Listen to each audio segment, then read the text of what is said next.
cause d'une double identité et une tromperie sur l'âge. Vous voyez les photos qui apparaissent à l'écran du journal Le Monde. Sur la gauche, il y a Wilfried Nathan Douala, qui était censé avoir 17 ans lors de la dernière Coupe d'Afrique des Nations. Il faisait partie de la sélection camerounaise. Et lors de cette enquête, Le Monde révèle qu'en fait, il avait déjà joué sous un autre nom, Alexandre Bardelli, et qu'il avait en fait au moins 23 ans. Donc c'est cette histoire-là de double identité et de tromperie sur l'âge. Le problème, c'est comme je vous l'ai dit, il a fait partie de la sélection camerounaise lors de la dernière Coupe d'Afrique des Nations.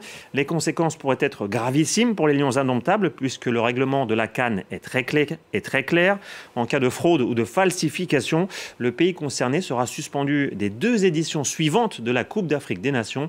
Mais pour le moment, en tout cas, la Confédération africaine qui organise la CAN n'a pour le moment pas réagi face à cette histoire. Interrogé, il dit alors s'appeler Alexandre Bardelli et donne son âge, 21 ans. Or, plusieurs détails physiques très précis prouvent que cet Alexandre Bardelli est le même homme que celui qui se présente aujourd'hui sous le nom de Wilfried Nathan Douala. Par exemple, plusieurs tatouages identiques. Un motif tribal sous le genou droit, un autre sur le haut du bras, 3 bandes autour du mollet gauche et le chiffre 69 au niveau de l'avant-bras gauche. S'ajoute à cela 7 cicatrices au niveau du sourcil droit. Pour aller plus loin, nous avons utilisé un logiciel de reconnaissance faciale, auquel nous avons soumis une photo actuelle de Wilfried Nathan Douala. Il nous a permis de remonter à des photos de lui publiées sur les réseaux sociaux de 2017 à aujourd'hui. On y voit un homme identifié par son nom d'utilisateur, Monsieur Bardelli.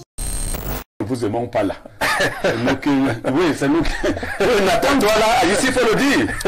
Voilà ça. C'est-à-dire, je ne comprends même pas comment les gens sont. Et tu trouveras toujours des gens qui vont sortir là. Maintenant, ils ont une nouvelle défense. C'est la fédération qui donne les âges aux gens. Quand tu vois Nathan Douala, quand tu le vois pas que c'est son enfant qui peut avoir 17 ans. Quand tu le vois, est-ce qu'on peut abattardir tout un peuple comme ça? Et on te repose seulement de ne pas suivre les gens qui font les bêtises. Je n'ai vraiment rien à dire, hein, parce que la liste qui est sortie là est provisoire, mais pas définitive. Concernant le camp Nathan Douala où on voit tout le monde parler, ce n'est pas lui que vous avez vu, mais c'est son frère. C'est le frère de Nathan Douala, pas lui. C'est Bardelli, pas Nathan Douala. C'est ce que la fédération a découvert et on va justifier. Valentin Coin, président de Victoria.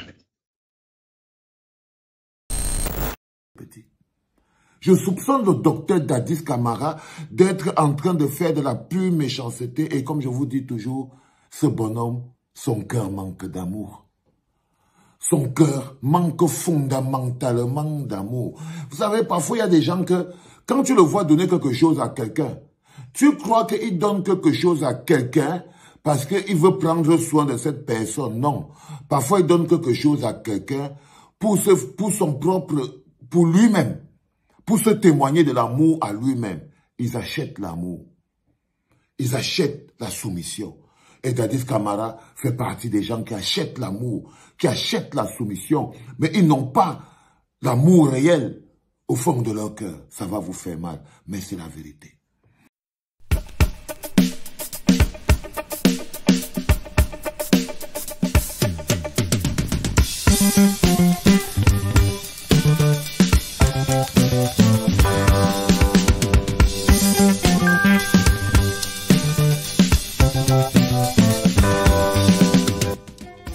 Pour mes abonnés caucasiens qui voient le titre Kumba Fédération, Cameroun Fédération, surtout le truc Kumba. Kumba est une ville au Cameroun qui, généralement, quand on blague souvent qu'un individu a fait des faux papiers pour changer un peu soit son identité ou soit son âge, on a souvent l'expression au Cameroun de dire qu'il a fait acte de Kumba.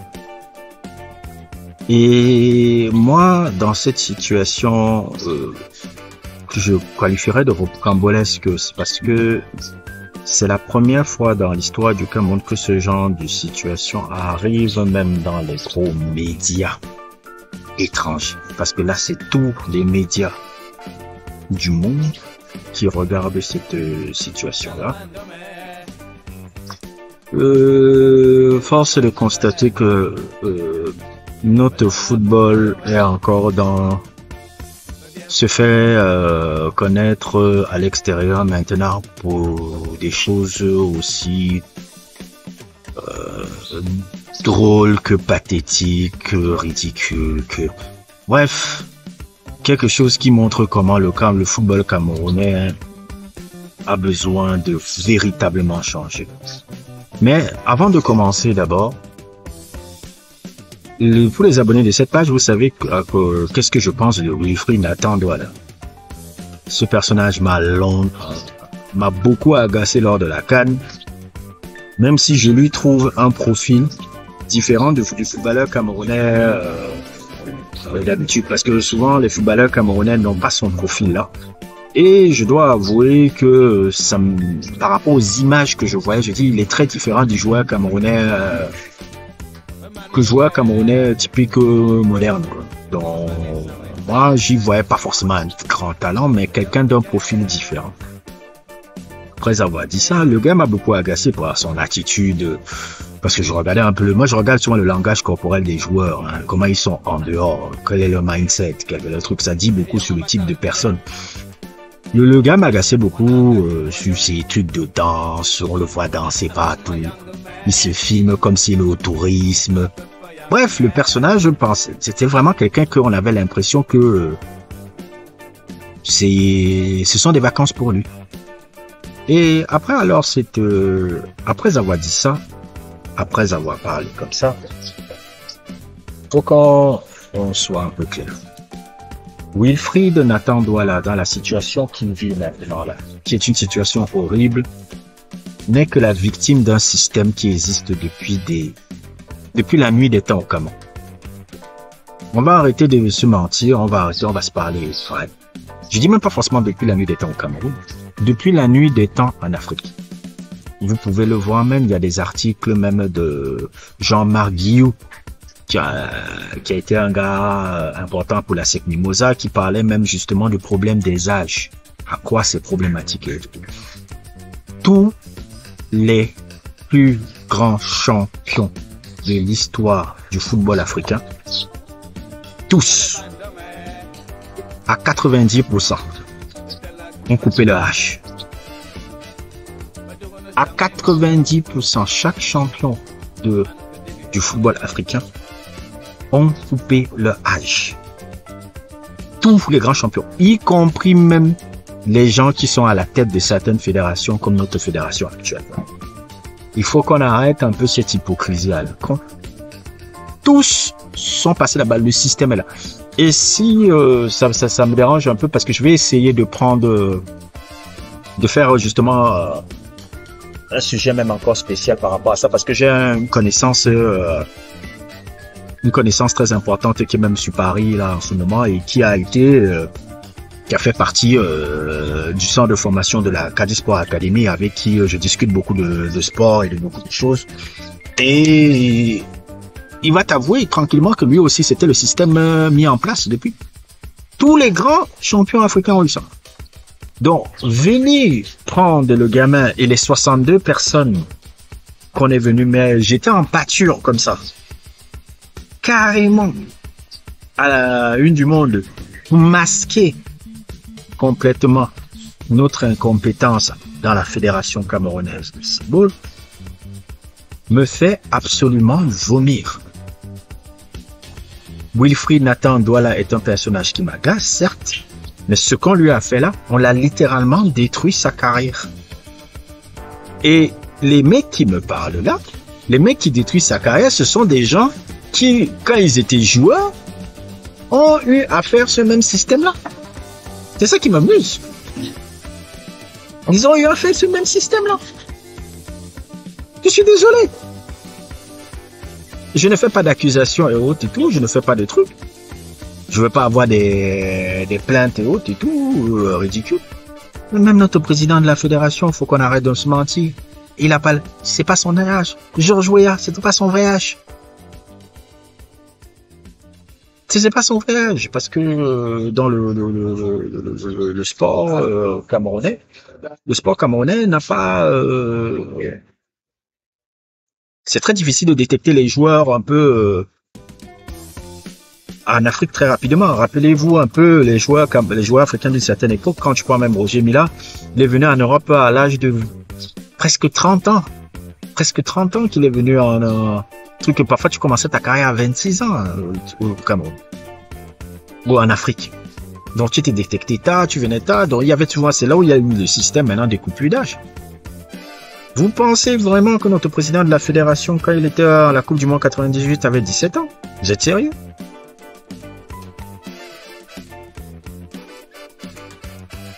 Raymond Kala, 26 ans, 22 ans à la Coupe du Monde 98. Sérieux? Vous êtes sérieux? Vous croyez en ça? Raymond Kala, regardez la photo. 22 ans. Ça a toujours existé. Et ce qui m'amuse, hein, c'est les mecs qui ont participé à ce système-là, qui ont fait ce système-là, qui viennent maintenant jouer les paragons en jetant en pâture des jeunes enfants comme ça. Je ne dis pas maintenant qu'il faut y remédier. Et oui, je suis d'accord pour y remédier. Je suis d'accord pour qu'il y ait une réflexion et autres, mais vous ne jetez pas en pâture comme ça les enfants, comme j'ai vu. Regardez maintenant à quel point c'est en train de vous retomber maintenant dessus. Vous avez voulu masquer votre incompétence sur beaucoup de choses et c'est là où je dis notre président de la fédération, il est vraiment mal entouré. Il est mal entouré ou soit il se met à côté des gens parce qu'il a aussi un peu ce truc-là. Il aime avoir des gens autour de lui qui sont un peu des incompétents notoires et des gens facilement manipulables et dirigeables. Voilà, les gars qui peuvent acheter. C'est justement pour ça que j'ai mis cet extrait de ce personnage.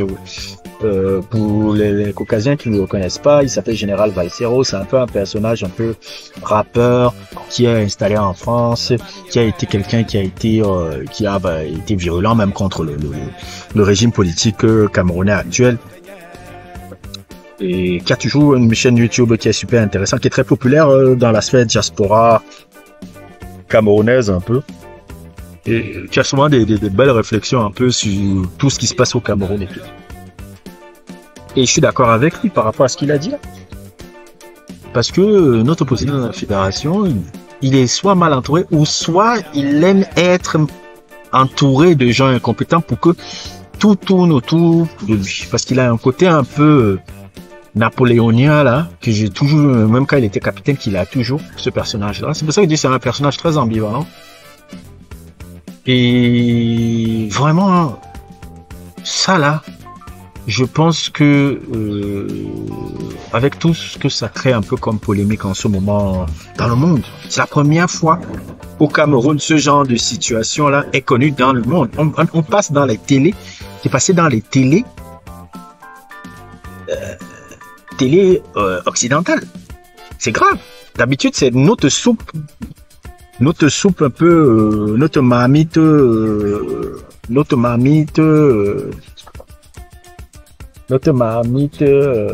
personnelle un peu où on connaît ces histoires, là, on connaît ces situations là et autres et tout. Mais moi j'aimerais juste, si vous voulez vraiment faire, on fait une lutte contre le truc des âges et autres et tout, il fallait le faire dans un système un peu beaucoup plus calme. Pas mettre en pâture des gars et autres et tout. Maintenant, vous aimez une épine dans le pied. La CAF alors est un peu le truc parce qu'elle, ses textes prédit maintenant, vous avez eu un joueur en équipe nationale qui prédit maintenant des textes. Qui prédit des textes qu'on ne pourra ne pas être à la coupe d'Afrique 2, de Coupe d'Afrique des Nations qu'on pourra ne pas le faire. À cause de ces situations-là que vous avez mis en pâture pour masquer le manque de compétences, le manque de... Est-ce que aussi, moi, je me pose la question que ce n'a pas été une manipulation aussi des adversaires des tours qui ont fait en sorte qu'ils sortent tout ça. Donc, je ne sais pas trop. Mais, franchement, en tout cas, ça peut, s'il faut que le football camerounais soit en complet lambeau pour qu'on puisse repenser ce football-là à zéro, moi, je signe. S'il faut même qu'on évite, on ne joue pas 2 cadres. On ne joue pas 2 cadres, 3 cadres. Et pendant ce temps-là, on reconstruit notre football sur 5 ans, 10 ans. avec tout ce que je vous ai toujours dit sur la formation, sur le type de joueur, la DTN, le championnat et tous ces trucs-là, moi je signe. Moi ça me dérange même pas que le Cameroun soit suspendu pour 2 CAN. Pas du tout. Si c'est pour qu'on reconstruise les choses à la base des bases, moi je valide. Et que même sur les trucs des âges, on puisse y remédier, moi je valide. Mais le problème avec notre mentalité court-termiste qu'on a au pays qui ne vous sert absolument à rien, voilà. Nous sommes la risée du monde actuellement, mais de la pire des manières. Si ça peut faire que cette honte-là, on se met au boulot véritablement, moi je suis OK. Mais ce que je vois, ce qu'on a fait au Wilfried de Nathan Douala là, c'est au-delà de l'horrible. Vous avez littéralement sacrifié ces 62 enfants-là. 62 enfants qui sont sacrifiés comme ça. Sacrifier leur carrière. Mais franchement, c'est avoir un mauvais cœur de faire ce que j'ai vu. Un mauvais cœur. Est-ce que c'était obligé de lancer en pâture les gamins comme ça? Des gars qui ont peut-être une famille à nourrir, un truc, vous les lancez en pâture, qui avaient peut-être des contrats à signer en Europe, vous les jetez. Mais c'est pas possible. C'est pas possible. Ce que je vois là est horrible. C'est horrible. Et c'est la résultante de notre foot. Mais c'est le foot africain qui est comme ça. Hein. Faut même pas qu'on commence à dire ah c'est mal. Non. Même ici à Dakar, tous les légendes qui ont grandi ici là, ils n'ont pas le H. Ils n'ont pas le H. Je ne veux pas citer des noms pour qu'on ne me force pas de porter plainte, mais elles n'ont pas le H. Elles n'avaient pas commencé à sortir. La grande majorité, c'est comme ça que ça s'est passé ici. C'est très difficile à des joueurs africains de... Parce qu'à partir de 23, 24 ans, c'est très difficile de signer à l'étranger. Donc, les gars coupent. Même dans les tournois Montaigu, ça existe depuis ce truc-là. Maintenant, s'il faut y remédier, oui, il faut y remédier dans notre soupe personnelle. Manette personnelle, vous ne balancez pas des noms. Voilà maintenant. Hop, menace. On est menacé de 2 cannes. Menacé de 2 cannes, mais s'il faut que ça explose toute l'incompétence du football camerounais, je signe. On y va. On y va. En tout cas, moi, je trouve que on est bien parti encore pour être dans une période très noire de notre foot. Et si on profite de cette période-là pour repenser notre foot à fond, moi, je ne peux que valider ça. Bref, n'hésitez pas à liker, n'hésitez pas à vous abonner et à plus pour d'autres aventures.